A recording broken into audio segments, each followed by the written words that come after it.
अमित शाह श्रीनगर के 2 दिन के दौरे पर हैं। उनके दौरे को लेकर सुरक्षा के कड़े इंतजाम किए गए हैं। इसी बीच गुर्जर सिख समुदाय के प्रतिनिधि मंडल ने अमित शाह से मुलाकात की।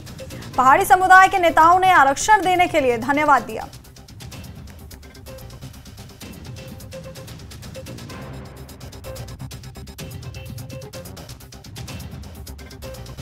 जी, ये पहाड़ी कल्चरल एंड वेलफेयर फोरम जो कि एक नॉन पॉलिटिकल फोरम है, ये आज चेयरमैन की क़यादत में जनाब अमित शाह साहब से मिलेगी और इनने पहाड़ियों का एक बहुत बड़ा काम किया है एसटी देकर। आज हम उस एहसान के बदले इनका शुक्रिया अदा करने आए हैं। पहाड़ी कौम हुकूमत के शुक्रगुजार हैं, खासकर बीजेपी के और रविंदर रैना जी के, अपने मोदी साहब के, होम मिनिस्टर साहब के। उन्होंने कोई कंट्रोवर्सी के बगैर, जिस तरह के कहा जाता था गुजर भाइयों का हिस्सा उसमें से काटा जाएगा, कुछ नहीं काटा। हमें अपना हक मिला, जो हम हिंदुस्तान के बाशिंदे थे, जो हमारा राइट था, वो पहाड़ियों को देकर हमारी नस्लें तक इन्होंने आबाद की।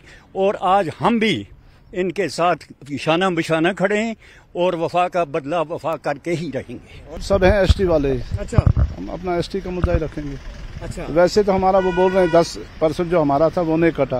पहाड़ियों को जो मिला तो उनका अपना हक मिला। तो अब देखते हैं, कई काम है हमारे, कई मुद्दे हैं जो हम बात कर रही है। तो हम आज यहाँ पहुँचे, अपने जितने भी हमारे पास मुतालबे हैं तो उनके लिए हम उनको पेश करने के लिए यहाँ पहुँचे ताकि हम भी अपनी प्रेजेंटेशन दे सके प्रॉपर्ली। हम सबसे पहले अमित शाह जी का थैंक्स करते हैं जिन्होंने सिख कम्युनिटी के लिए कुछ काफ़ी अच्छे काम किए हैं। जैसे आनंद मैरिज एक्ट उन्होंने पास करवाया है और जो कॉरिडोर उन्होंने खुलवाया, उसके करतारपुर कॉरिडोर, उनके लिए बाल दिवस जो एंटायर इंडिया में मनाया जा रहा है, बाल दिवस पे हॉलीडेज वगैरह, और भी इसके अलावा भी हमारे और भी मुतालबे। नेशनल कॉन्फ्रेंस के उपाध्यक्ष उमर अब्दुल्ला ने संबल सोनावरी में गृह मंत्री अमित शाह के कश्मीर दौरे को लेकर पूछे गए सवाल के जवाब में कहा कि अगर यहां बीजेपी का कोई उम्मीदवार नहीं है तो अमित शाह का चुनाव प्रचार छोड़कर आना आश्चर्य की बात है।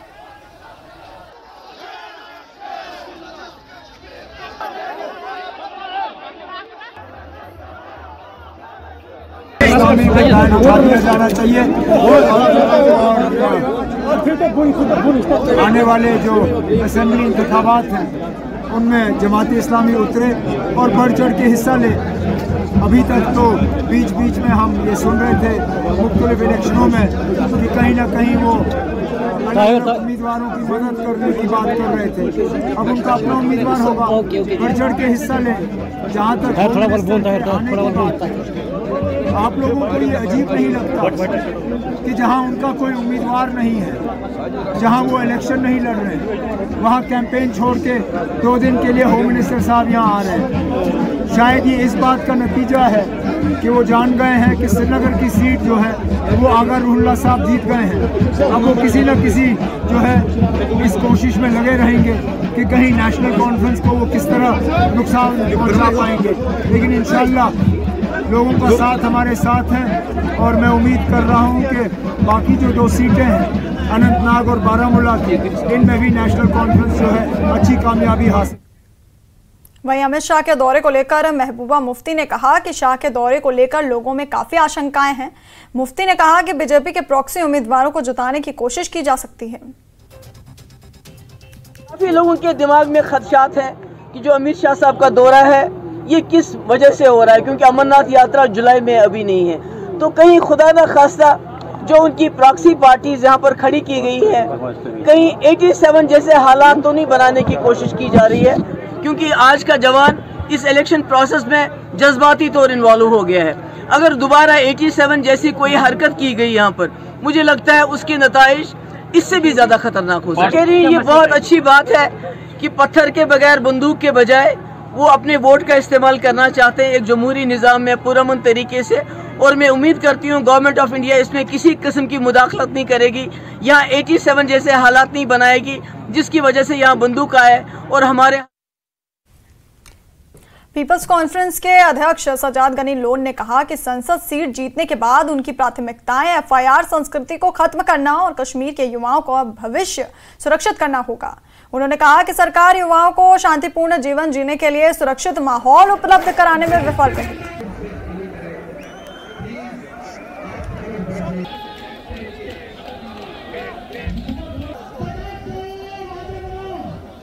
तराशी से कुछ नहीं होगा।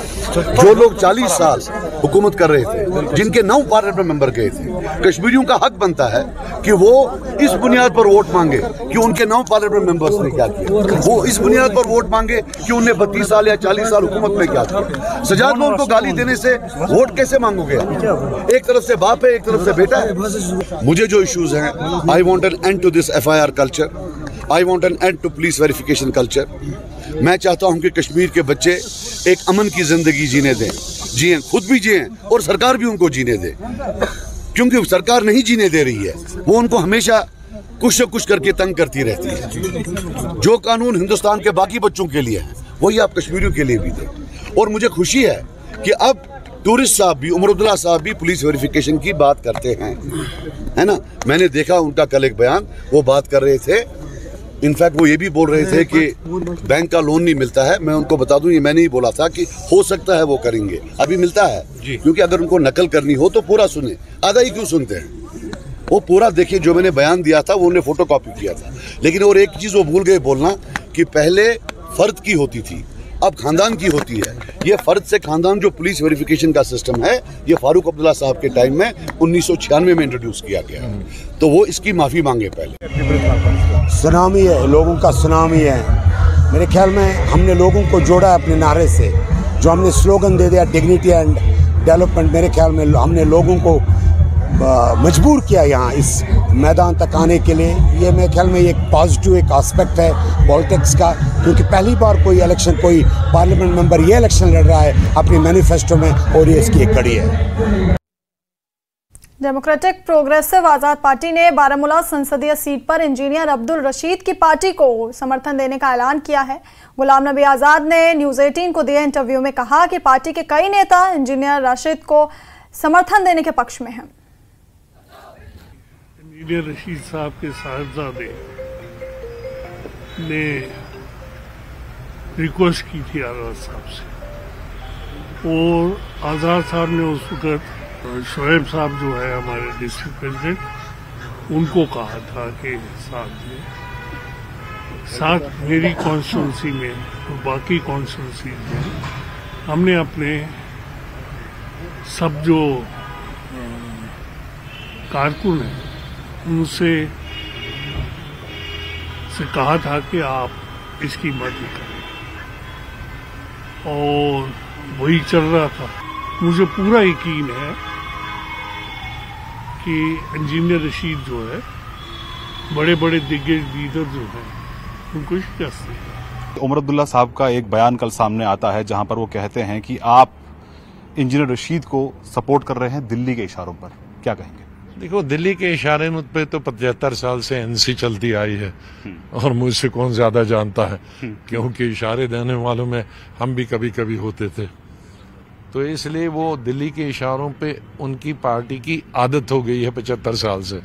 हम तो दिल्ली के इशारे देते थे, इशारे लेते नहीं थे। कि मेरी पार्टी ने कहीं भी किसी को सपोर्ट करने की बात नहीं की।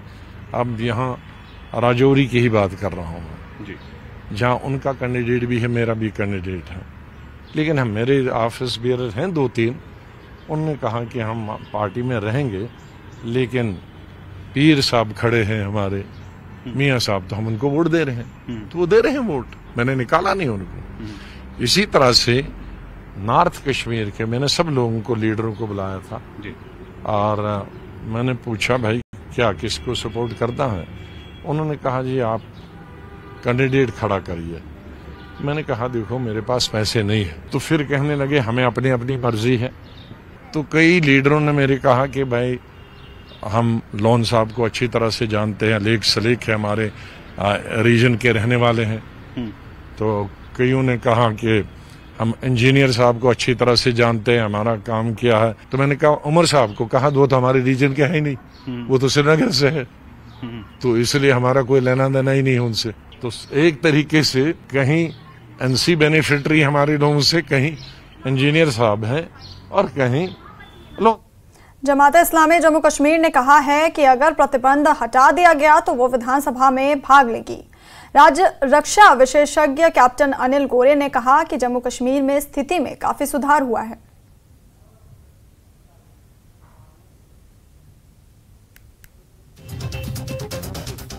ये है कि उनके कहने और करने में बहुत अंतर है, और ये पहले भी देखा है आपने कि कहते कुछ हैं करते कुछ हैं। अब एक बारी इलेक्शन में पार्टिसिपेट करके फिर गन उठाना, फिर अब कहना कि नहीं जी हमारे ऊपर बैन लग गया तो आप बैन हटा दीजिए, हम फिर पार्टिसिपेट कर लेंगे। मेरे को लगता है इसके अंदर there is a big slip between the cup and the lip, कि ये सिर्फ एक दिखावा कर रहे हैं कि जी हमें आप, क्योंकि वो चाहते हैं कि बैन उठ जाए ताकि उनका जो कार्डर है, जो सारा कुछ जो अब जिसके खिलाफ कार्रवाई चल रही है वो कार्रवाई बंद हो जाए, ताकि उनका फिर जो है वो लोग जो है सर्कुलेशन में आ जाए।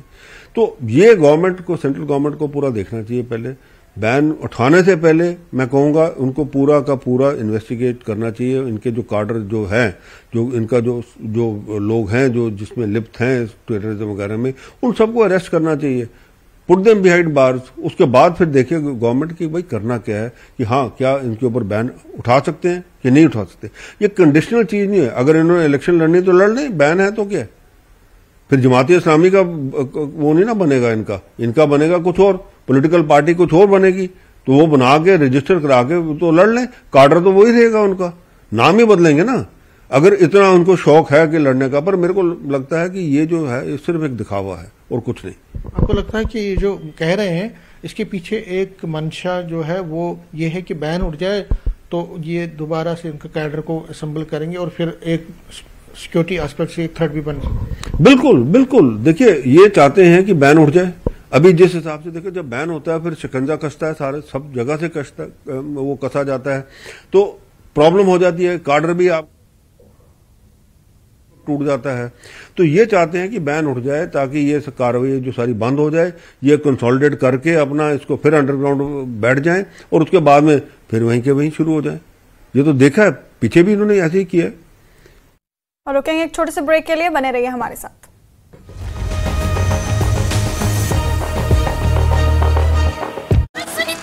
एक शर्मा के लिए मांगे वोट, निशाने पर रही बीजेपी।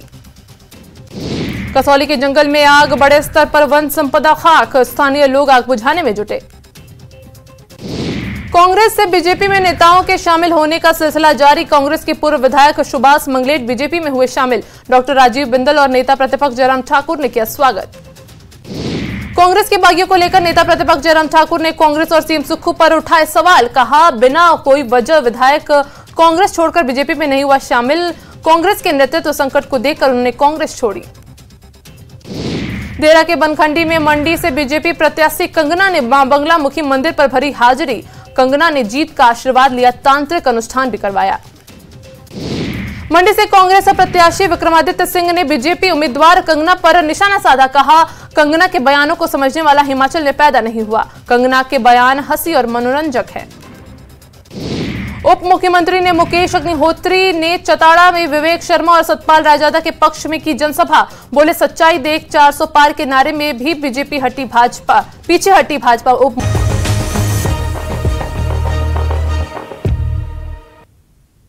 ब्रेक के बाद स्वागत है आपका। और कश्मीर में चुनाव प्रचार जोरों पर है, सभी पार्टियों के दिग्गज नेता प्रचार में जुट चुके हैं, लोगों के बीच जा रहे हैं और दावे वादे कर रहे हैं। इसी सिलसिले में आज पीडीपी अध्यक्ष महबूबा मुफ्ती कुपवाड़ा में रोड शो करेंगी, जबकि सज्जाद लोन की बांडीपुरा में न्यू जनरल बस स्टैंड के पास जनसभा है।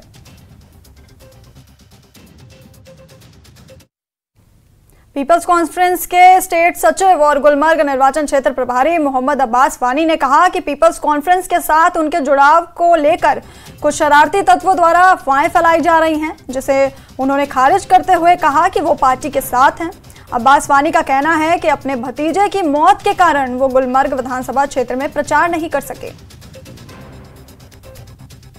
क्योंकि मैं उस घर तहजीत वोतमुत बाप रोसुम गुजरामुत बह हेकुस न पन्निस इलाकस मज गसित कुन जाय, बह हेकुस न कुन जाय माइक चलैत, बस घर तहजीतस पे बिहित बाप रोसुम गुजरामुत, औलाद ओसुम गुजरामुत 14-15 वोर, तथ जिमनस मज हेकुस न बह घर नीरित कह। तम पत संबोल में ऑफिस ये पन ऑफिस संबोलुम, पन्ने पार्टी हूं ऑफिस संबोलुम। अपोजिशन वाल कत त्रावान बाजरस मज पन्न हमदर्दन तान वातनावान, तुमन हमदर्दन तान यमो मे 2014 मज भरपूर मोहब्बत खुलूस प्यार करित बह जितोहस तो बह असेंबली हंदिस ऐवानस तहत तान वोतनोहस। सानि पार्टी हुंद कैंडिडेट जनाब सजाद गनी लोन साहब। चूंट निशान अत वोट त्रावन अत वोट त्रावनावन और पुरजोर मुबारकबाद छुस बह करान जनाब गुलाम हसन मीर साहब वर्कर गुलाम हसन मीर साहबस खास करित तम सद वर्करन युस तमो लोल अस कुन हो इंशाअल्लाह ताला अमुक फल तोह नजदीक तोह ब्रोट। कांग्रेस उम्मीदवार सेरिंग नामग्याल ने करगिल में प्रेस कॉन्फ्रेंस की, जिसमें नामग्याल ने अपने घोषणा पत्र के बारे में बताया और युवाओं से कांग्रेस के पक्ष में वोट करने की अपील की। यहां उन्होंने महिलाओं के अधिकारों पर प्रकाश डाला। अभी हमारा एक प्रेस कॉन्फ्रेंस भी होता है, उसके मैंने छठे चीज़ों की बात की थी। यहाँ पर मैं आपको जो हमारे महिलाओं के लिए और युवाओं के लिए जो कांग्रेस ने उतारा है मैनिफेस्टो में, उसके बारे में दो चार आपके सवाल का मैं जवाब दूंगा। सबसे बड़ी बात है, करगिल की महिलाओं को ये सुनकर खुशी होगी कि हमने एक महालक्ष्मी स्कीम उतारा है, जिसके दौरान जिन जिन घर में आपके पास जिन जिन फैमिलीज में जो राशन कार्ड है, अगर बीपीएल हो या अंत्योदय हो, उनको सालाना 1 लाख रुपया डायरेक्ट कैश ट्रांसफर, जो सबसे जो बड़ी महिलाएं हैं घर का, जो अमाले हो या बीबी हो, जो भी हो, उनके खाते में डायरेक्ट ट्रांसफर होगा 8,500 पर मंथ, क्योंकि हर चीज महंगा हो चुका है। तो घर का खर्चा चलाने के लिए आपको 1 लाख सालाना मिलेगा। लद्दाख में 20 मई को लोकसभा चुनाव के 5वें चरण की तैयारी की जा रही है। वहीं लेह में महिला मतदाताओं के लिए एक पिंक बूथ बनाया गया है। इस बूथ को गुलाबी रंग के बैनर, मेज और कुर्सियों आदि से सजाया गया है। न्यूज़ 18 लद्दाख से बात करते हुए संयुक्त मुख्य निर्वाचन अधिकारी यूटी लद्दाख ने बताया कि लेह में 75 पिंक मतदान और करगिल में 4 पिंक मतदान बनाए गए हैं। उन्होंने कहा कि पिंक मतदान केंद्र चुनावी बूथ है जो पूरी तरह से महिलाओं के लिए बनाए गए हैं।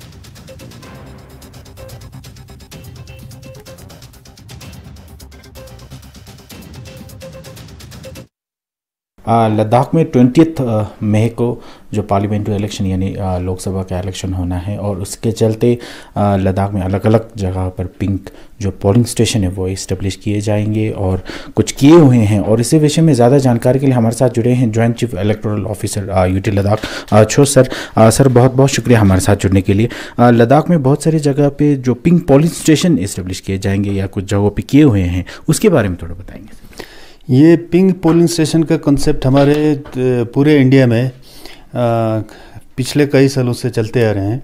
ये ECI का एक नया इनिशिएटिव है।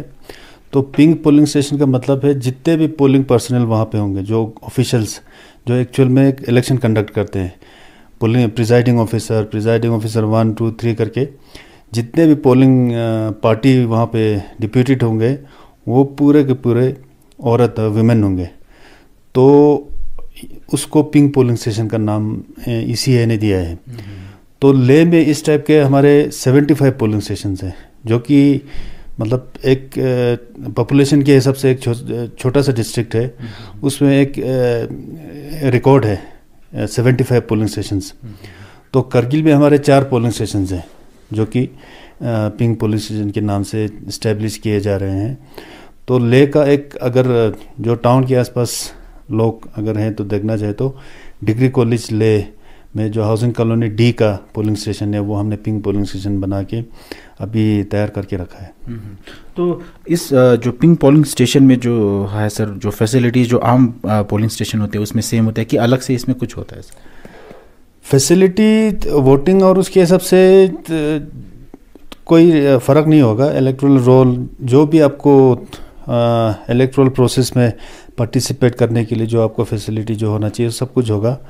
मगर ये इसमें स्पेशल ये होता है कि इस पोलिंग स्टेशन को हम स्पेशली डेकोरेट करते हैं कि स्पेशल गेट्स लगा के जो पिंक कलर के होंगे, अंदर के जितने भी टेबल और बाकी चीज़ें वो हम पिंक कलर के कपड़ों से, पर्दों से उनसे सजाते हैं ताकि एक पोलिंग स्टेशन का लुक और वो फील अलग आए।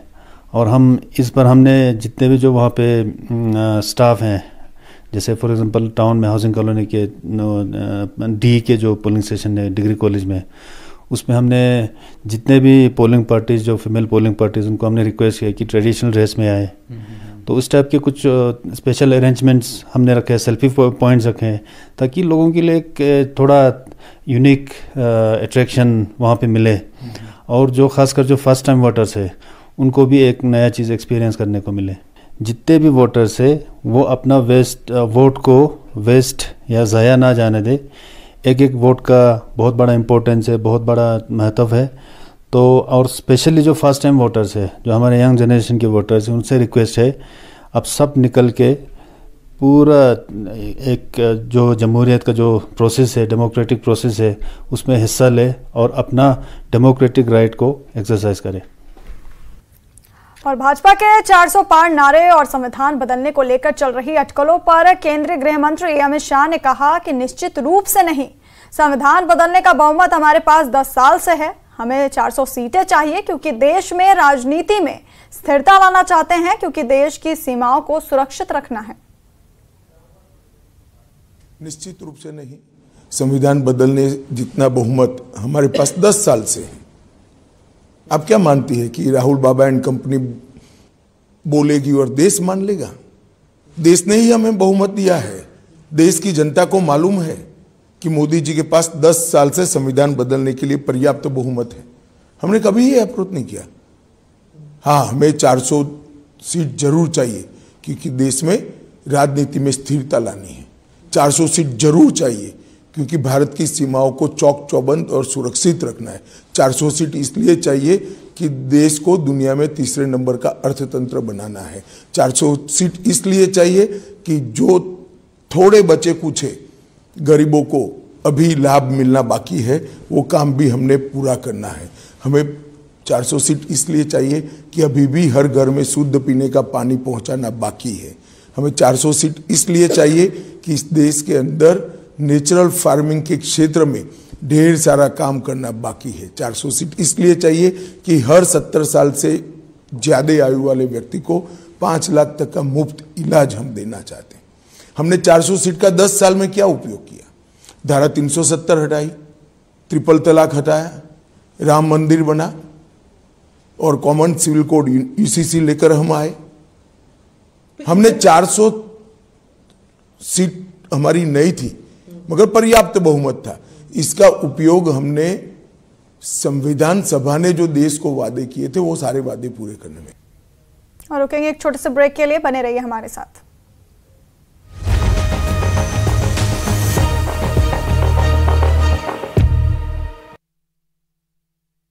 3 करोड़ बहन मंत्री वीरेंद्र कंवर से किया आह्वान, कहा कांग्रेस से भाजपा में आए व्यक्ति का बिल्कुल न दे साथ।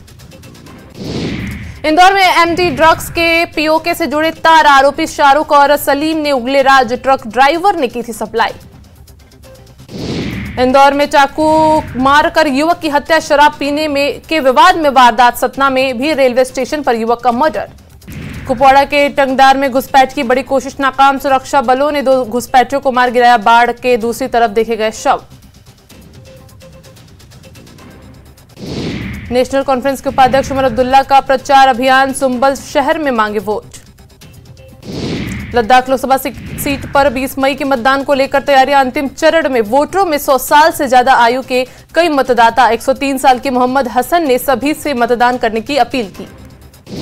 मशहूर कांस फेस्टिवल का 77वां संस्करण, जम्मू कश्मीर के प्रतिनिधिमंडल ने आधिकारिक तौर पर पहली बार लिया हिस्सा।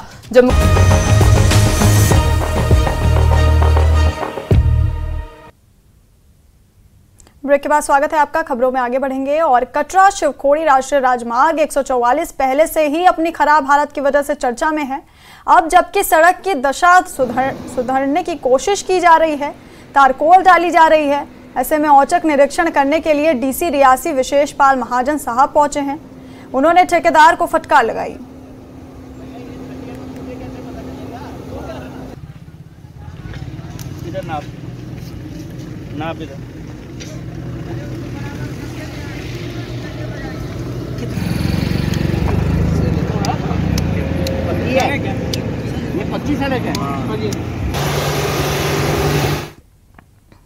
श्रीनगर की सड़कों पर आवारा कुत्तों की संख्या बढ़ी है। वहीं पिछले 5 वर्षों में कुत्तों के काटने की घटनाएं तेजी से बढ़ रही हैं।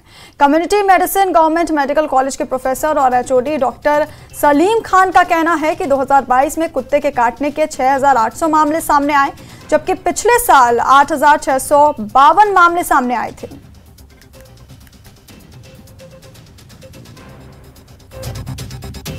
अस्पताल गया था, वहाँ पर मेडिकल ले रहे थे हम, तो कुत्ता आया और मेरे पैर में काट के भाग गया। अस्पताल के अंदर कुत्ता आया और मुझे काट लिया।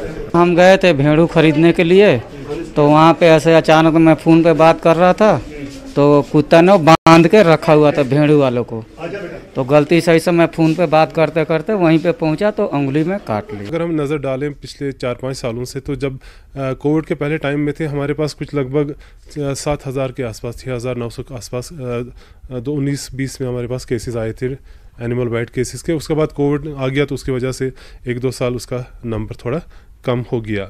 फिर उसके बाद ये फिर से बढ़ने लगा और 2021-22 में 5,600 के आसपास केसेस आ गई और लास्ट 2022-23 में 6,800 प्लस केसेस हमारे पास आ गई है, जबकि लास्ट ईयर 2023-24 में हमारे पास 8,652 केसेस एनिमल बाइट्स के आ गई है। और उसमें से जो मेजॉरिटी है वो 5,386 डॉग बाइट केसेस। तो अगर हम डॉग बाइट्स पे नज़र डालें तो पिछले साल के मुकाबले में डॉग बाइट्स का नंबर हकीकतन बढ़ चुका है और केसेस बढ़ रहे हैं, और न सिर्फ श्रीनगर में बल्कि श्रीनगर के बाहर भी जो एरियाज़ हैं वहाँ पे भी डॉग बाइट केसेस बढ़ रहे हैं। और हमारे यहाँ जो एंटी रेबीज क्लिनिक। और बुलेटिन में अभी के लिए इतना ही। बने रहिए हमारे साथ, देखते रहिए News 18 JKLH। नमस्कार।